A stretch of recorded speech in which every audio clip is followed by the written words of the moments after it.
Move all the way up here. Hi, I'm David. Oh, wait. I saw this thing on TED Talks. It said, I have 7 seconds before you guys decide whether you like me or not, and to smile and use my hands. So, 3, 2, all right, good. I'm just going to tell you a story now.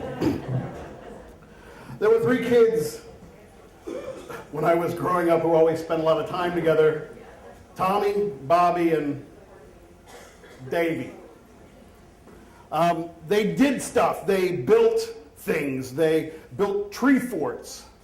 Not tree houses, tree forts. Yeah. And go-karts that would go for half a block.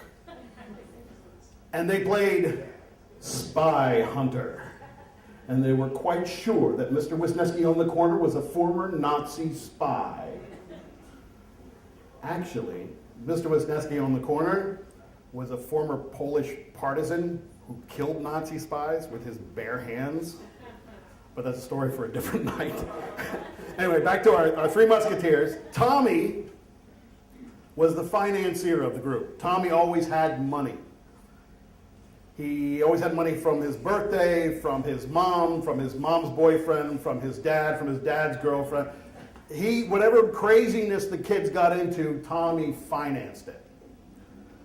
Tommy was also the gullible one of the group.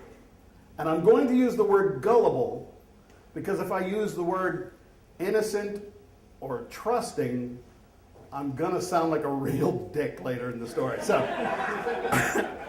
So Bobby was the chief engineer. His dad had a garage full of tools and rakes and implements of destruction, and they could build everything.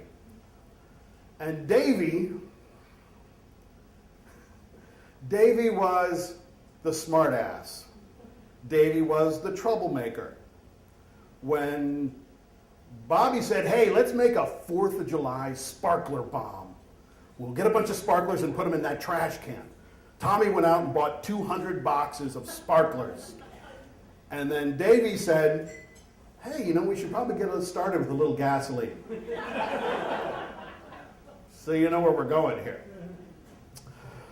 Bobby decided he wanted to build a canoe with wheels. Now, I don't remember if it was a boat that also had wheels or whether it was a go-kart shaped like a canoe, because it was 40 years ago. Give me a break. But they wanted a figurehead on it, because they had just seen the 7th Voyage of Sinbad, where the figurehead comes to life and sword fights Sinbad. Now, they had a figurehead because they had kidnapped Bobby's sister's doll and held it for ransom. Davy's idea, obviously. But Bobby's sister went, I have 3 more, I don't care. So they were stuck with this doll, and they were starting to feel real weird about having this doll. So they decided they were going to nail it on the front of the boat. So they're trying to build this boat, and they're trying to bend the wood like the front of a boat goes, and it won't stay, and they don't know anything about carving. So Bobby says, we need a special kind of wood. Tommy says, what kind of wood? Bobby says, we need a kind of wood that you can bend and then it stays. Tommy said, I'll go get it. What's it called? And Davy says, morning wood.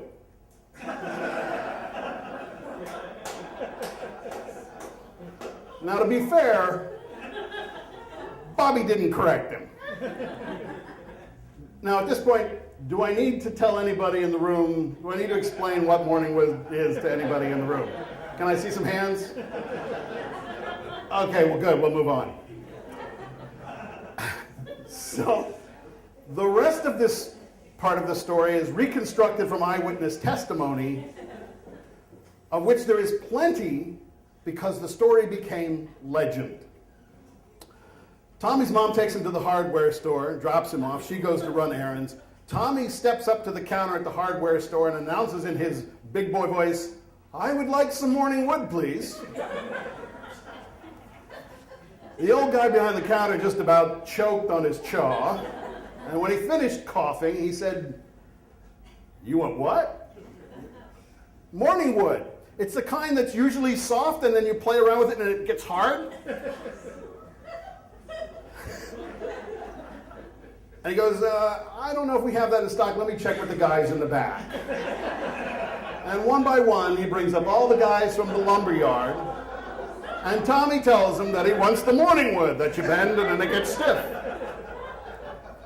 At one point, one of the guys said, what do you want it for? And he said, we're building a boat, and we want a naked lady on the front, and we need the morning wood so that we can nail her on it. At this point, the bookkeeper came out of the back room. The bookkeeper never came out of the back room. And she heard what was going on, and she got all, where is your mother, young man? Drags Tommy out, finds his mom, tells him what's going on, and it is the scandal of the century. Tommy's grounded. Tommy is forbidden to play with Dave and Bobby ever again. He can't ever go back to the hardware store. And for years and years after this, wherever Tommy would go, people would walk up to him at the mall and go, hey, you got your morning wood? He was the morning wood kid. So he was pretty thoroughly humiliated and stopped playing with Bobby and Davy. And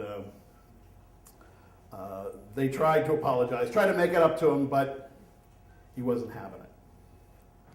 Now, the story would have a pretty sad ending if I stopped there. So let's fast forward 6 or 7 years to high school graduation.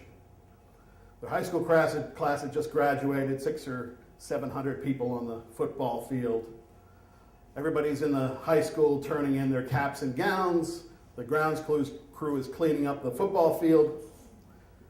Davey's on his way home, and he passes by the football field, and appearing out of nowhere is Donna McKechnie. Now, let me describe Donna McKechnie for you, since you don't know Donna, obviously. Form and figure of Ginger, personality of Mary Ann. Gorgeous and so nice, even the mean girls couldn't hate her. Donna had lost her cap. If you don't turn in your cap, it's a $125 fine. Could you help me find my cap? Of course I could. Where'd you last see it? I think I left it in one of the porta potties. Well, at this point, all the porta potties have been loaded on the back of a truck. So Davy climbs up on the back of the truck and starts going through all the porta potties looking for it. And sure enough, in one of the back ones, he sees it. And because they're all jammed in there, he has to kind of move in through to get in to get it. And there are two things I've left out of the story that I should probably tell you at this point. One of the reasons Tommy always had so much money is that his father had a very successful porta potty business. The second thing was Donna McKechnie was pre-engaged to, anybody want to guess? Tommy. So as soon as Davy was inside the porta potty, Tommy slapped the padlock on it pretty good. And the last thing he ever said to Davy, was, hey, remember that thing you did to me? That was pretty shitty. Thank you.